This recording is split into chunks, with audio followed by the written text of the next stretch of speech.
What is up, guys? Welcome back.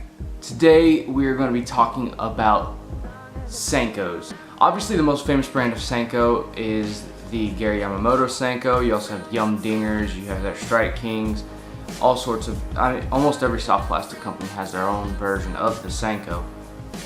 I prefer Predator baits, stick them. If you guys haven't tried them, go try them. They're actually really cool. You can tell just by feeling it, it's of a decent quality, especially for the price. 10 pack for $3.99 is extremely hard to beat. So there are a few basic ways I like to rig the wacky worm. This is the 1/0 octopus hook, not octopus circle, octopus. So when I'm using this is if I'm either drop shotting or wacky rigging. And for a wacky rig, you should probably use the wacky tool. If you want to get into all the specifics of the wacky rig, you should go to my wacky rig video that I have up. I just posted it not too long ago. But basically, I'm going to want to find somewhere along the middle where it seems pretty balanced and just stick it in. So that is a little off center, but it'll work. That is the wacky rig. So basically, you just cast that out around cover and structure. If the water is darker, I like to use like a black and blue or something like that, or you can find something kind of like this where it's a brighter color. This will stick out pretty well. And if the water is kind of clear, then I would definitely go with their baby bass watermelon cream or watermelon with red flake. You're going to let it sink down on a semi-slack line, and once it hits the bottom, you're going to see the line stop going down. Let it sit there for about 3 seconds or so, then just give it a couple twitches. If nothing bites, reel it in, cast out to the next piece. It's a great way to pull out any bass that might be feeling a little finicky and are up tight on the structure. Next up, what you want to do is with the same hook, you tie it on with a Palomar knot. I like to leave a little over about 2 foot of leader. Then I get a drop shot weight, so you can just put the line through and pull it and it sticks to wherever you put it. If you're near a fallen tree in the water and it's a little bit further down, then that's when I would use the drop shot. And you can wacky rig on the drop shot, or you can nose hook it.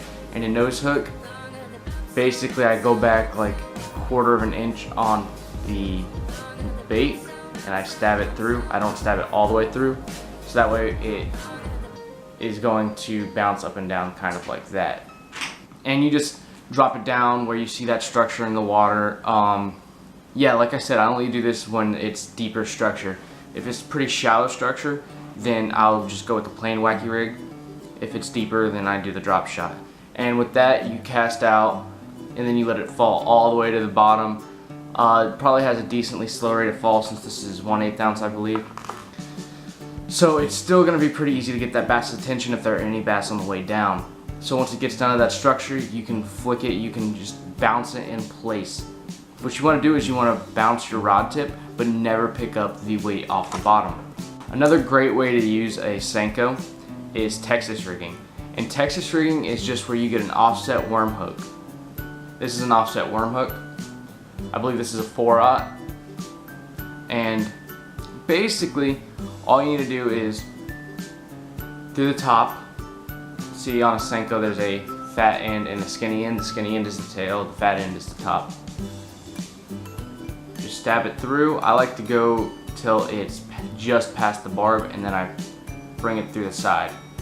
A lot of baits, they'll have a obvious bottom, Senkos don't, so it doesn't matter which side you come in. So get it to here where it's on the offset and pull up and rotate at the same time. And you're going to tie this on with a snell knot. So that knot will be covered up by the soft plastic and very protected. Then you're going to come to this side and you're going to mark where the hook, the very bottom part of the hook, and that's where you're going to stick it in. And I don't like to bring it out all the way. I just like to have it almost out. And that's how you rig up a soft plastic on a Texas rig. You just want to cast out to the structure or to wherever you think those bass are. Then what I like to do is, I call it Bill Dance. It's where you just slowly raise the rod up, maybe a few pops every now and then you reel down the semi-slack line, and you do that. You just keep doing that, and I usually get a bite on it. The last technique I'm going to discuss about basic Senko setups is just a weightless Texas rig. And what I use a fluke for and weightless Senkos is, for one, you can throw them in the same areas as a wacky rig and you'll still get tons of bites. What I like is when they're in spawn and post spawn is once you find them in the area, you cast out and you just twitch. And it gives it a really hard jerking motion that a lot of bass see that. They just got off their beds, they're done, they're fry hatched, and they see that and they think it's their first big meal ticket and they hit it and they're gonna hit it hard. Those are the techniques that I like to use Senkos for. The Senko is a great starting point for any beginning bass angler, and I hope you guys are willing to give it a shot. So we got one more video up between us and the giveaway announcement. I hope you guys are super excited for it. I'm super excited to announce the winner, and then we are going to announce the next giveaway. So if you guys haven't yet, go down there, like this video, and subscribe. That way you're in that giveaway, and I will see you guys next time I post.